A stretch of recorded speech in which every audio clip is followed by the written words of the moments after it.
भाग 3। कुछ दिन तक लगातार चलते रहने पर भी सिंहराज अपने जंगल को पार न कर सका। उसे इससे पहले अपने राज्य की सीमाओं का परिचय नहीं था। राज्य की सीमाओं से परिचित न होना सफल राजा का गुण नहीं है। फिर भी विश्वस्त कर्मचारियों के द्वारा उसका कार्य सुचारू रूप से चलता रहा। जो बीत गया सो बीत गया, उसके बारे में सोचने की जरूरत नहीं है। अब उसे मानव रूप प्राप्त हुआ है। इस रूप में रहकर वह युग युगों से प्रगति पथ पर अग्रसर होने वाले मानव जीवन के अनुभव से परिचित होने जा रहा है। अब आगे से उसे सचेत रहना चाहिए। इस मार्ग पर अपने प्रयास का ये प्रारंभ है। यदि भगवान की कृपा से प्रयास सफल हो जाए तो, प्रयास में सफलता मिल गई तो इसके बाद क्या होगा, इसकी कल्पना तक सिंहराज नहीं कर सका। इसे छोड़ उसके मन में कुछ निराधार विचार भी पनप उठे। इससे पहले उसके मन में कभी यह विचार नहीं आया था कि मैंने किसी के प्रति अन्याय किया है या कर सकता हूँ। सिंहराज को यह विश्वास था कि वह जो कुछ भी कर रहा है वह न्याय सम्मत ही है। जंगल को पार करते ही सिंहराज के मन में यह विचार आया, शायद मैंने कुछ लोगों के प्रति अन्याय अवश्य किया होगा। इसका कारण तो बता नहीं सकता। हो सकता है यह मानव रूप धारण करने का परिणाम हो, या फिर मानव को ही अपने ऊपर पूरा विश्वास नहीं होता होगा। सिंहराज ने जंगल पार करते हुए कुछ घंटे तक की यात्रा की। तभी दूर एक गांव दिखाई पड़ा। लगा कि पहली बार मानव सभ्यता के क्षेत्र में पग धर रहा है। इस विचार ने उसकी नस नस को उत्तेजित कर दिया। उसके चरणों की गति यकायक तेज हो गई। इसके अतिरिक्त उसके पेट में चूहे दौड़ रहे थे। भूख मिटाने के लिए एक बार प्रयास किया भी, लेकिन छोड़ दिया। निकट ही एक हिरनी लेटी लेटी जुगाली कर रही थी। सिंहराज गरज उठा, लेकिन हिरनी ने बस एक बार सिर उठाकर देखा और वैसे ही लेटी रही। सिंहराज का पारा चढ़ गया। मुझ जैसे महाराज के गरजने का कोई असर न हो, बड़ी शर्म की बात है। इसका मतलब मेरा शासन विधान ही ढीला है। हिरनी को उसके इस अनुचित व्यवहार का दंड देने के लिए जोर से गरज कर उस पर कूद पड़ा।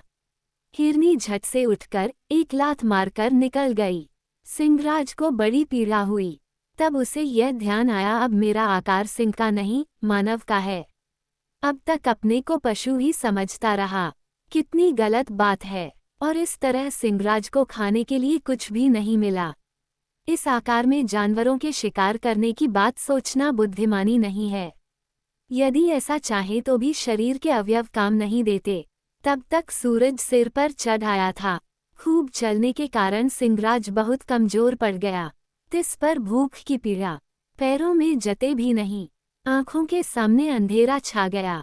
सिंहराज ने सोचा कि पहले बगीचे में पहुँचे, थोड़ी देर आराम करने के बाद सूरज के ढलने पर गांव में जाएं। वह बगीचा सचमुच बड़ा था।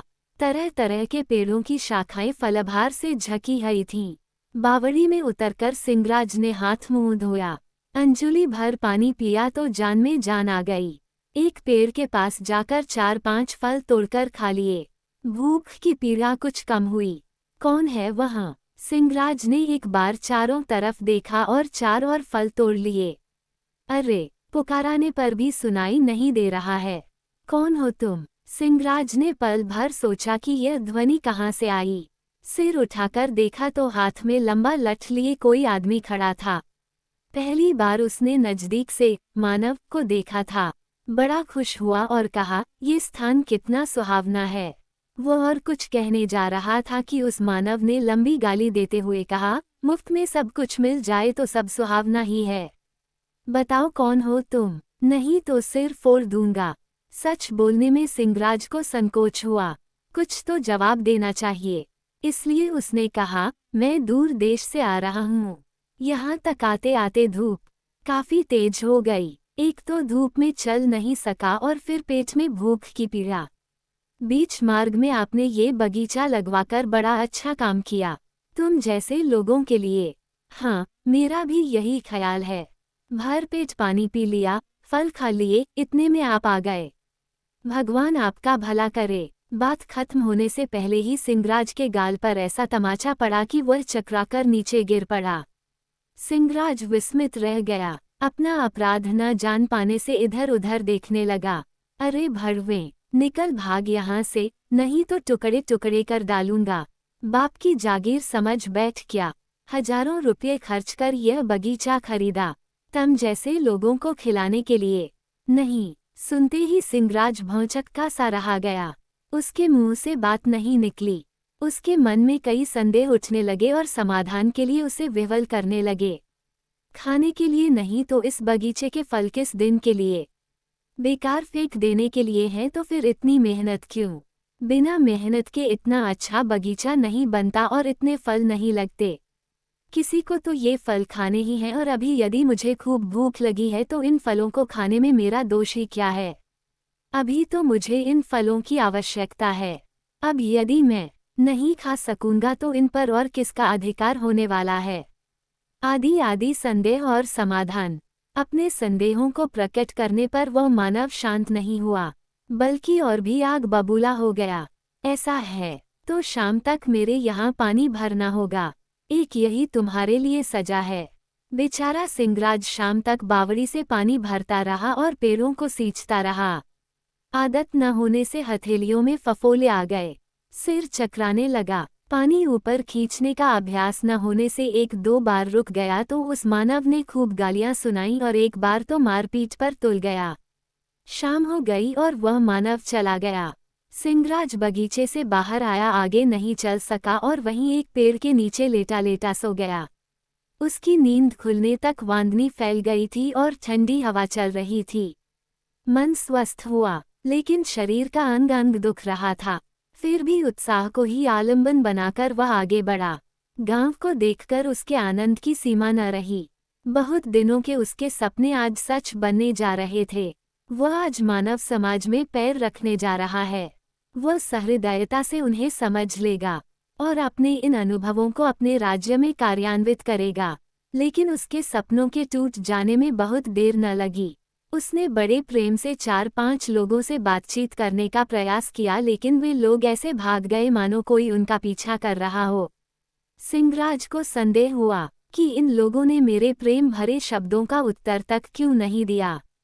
खैर, हो सकता है मुझसे भी अधिक प्रेम भाव उड़ेलने वाले और कोई होंगे। इससे बढ़कर आश्चर्य सिंगराज को तब हुआ जब रात गुजारने के लिए उसे कहीं जगह नहीं मिली। उस गांव में मकानों की कमी नहीं थी।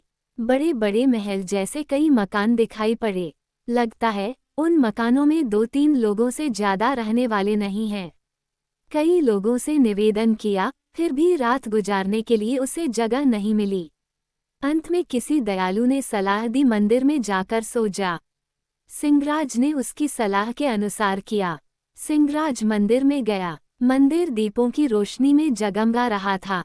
पुजारी भगवान की आरती उतार रहा था। दूर खड़े कुछ लोग भगवान के दर्शन के लिए धक्कम धुक्की कर रहे थे। कुछ लोग बड़े आराम से भगवान के निकट खड़े थे। सिंगराज को आश्चर्य हुआ कि ऐसा क्यों हो रहा है। उसने अपने पास खड़े व्यक्ति से पूछा। उस व्यक्ति ने कहा, अरे निरे जंगली के समान क्या पूछ रहे हो? इतनी उम्र हो रही है तब भी तुमको मालूम नहीं कि चांडालों को मंदिर में नहीं आना चाहिए? सिंगराज ने पूछा, चांडाल कौन होता है? उसे जो जवाब मिला उससे उसका सिर चकरा गया। तब ऐसे ही लोगों को भगवान के निकट पहुंचना चाहिए। भगवान की कृपा का पात्र बनने की आवश्यकता भी उन्हीं को ज्यादा है। जिन्हें कोई आवश्यकता नहीं, जिनके पास सब कुछ है, उन्हें भगवान के पास जाने का कोई मतलब नहीं। सिंगराज की इन बातों को सुनकर कुछ लोगों ने घेर लिया और ऐसी नौबत आ गई कि वह पिटते पिटते बचा। रात हो गई तो मंदिर निर्जन सा हो गया। सारी रात वहां गुजारने की बात सोचकर सिंगराज के मन में भय पैदा हुआ, लेकिन बेचारा करता ही क्या। गांव भर में उसे कहीं जगह नहीं मिली। रात के समय गांव में घूमना उचित है या अनुचित, उसे किसी ने नहीं बताया। ये रात तो इस मंदिर में गुजारनी ही पड़ेगी। वह एक कोने में फर्श पर लेट गया। दिन भर का थकामांदा होने पर भी उसे नींद नहीं आई। मन में तरह तरह के विचार उठने लगे। आंखें मूंदकर वह वैसे ही लेटा रहा। 1-2 मिनट के बाद उसके पास ही कुछ आवाज हुई। सिंगराज ने सिर उठाकर देखा, मंदिर के दिए के पास बैठा एक आदमी कुछ हरकतें कर रहा था। सिंगराज ने ध्यान से देखा। वह आदमी अपने पैरों पर बंधी पट्टियों को खोल रहा था। बैसाखी पास ही रख दी है। दाईं आंख से कुछ निकालकर हिफाजत से रख लिया है। सिंहराज ये सब देख रहा था लेकिन उसकी समझ में कुछ भी नहीं आया। जानने की इच्छा हुई तो उसने सीधे उसी आदमी से पूछ लिया, आपको क्या मालूम नहीं साहब, जीविका का यही कुछ तो साधन है। अर्थात सिंहराज ने आश्चर्य से पूछा। उस व्यक्ति ने सिंहराज को गौर से देखा। उसे लगा यह नेक आदमी है। उसके बाद उसने अपने व्यापार का रहस्य खोल दिया। बाबूजी, इतने नाटक नहीं करेंगे तो पेट नहीं भरता। तब भी पालन पोषण न कर सका और बाल बच्चों को भगा दिया। ये सब दिखावा है। मेरे पैरों में न कोई बीमारी है न मैं आंख का अंधा ही हूँ। तो यूं ही जाकर मांग लेना था। असल में मांगने की ही क्या जरूरत है। मैंने रास्ते में हरे भरे खेतों को देखा है, फल फूलों से लदे बाग बगीचों को देखा है। चारों तरफ इतना पुष्कल आहार है, तब भी पेट भरने के लिए तुम्हें इतनी परेशानी क्यों? बाबूजी, आप भी विचित्र बातें कर रहे हैं। दौलतमंद लोगों के पास सब कुछ है लेकिन वो हमें मिले कैसे? जाकर जरूरत की चीजों को ले लेना चाहिए। हड्डी पसली तोड़ देंगे साथ।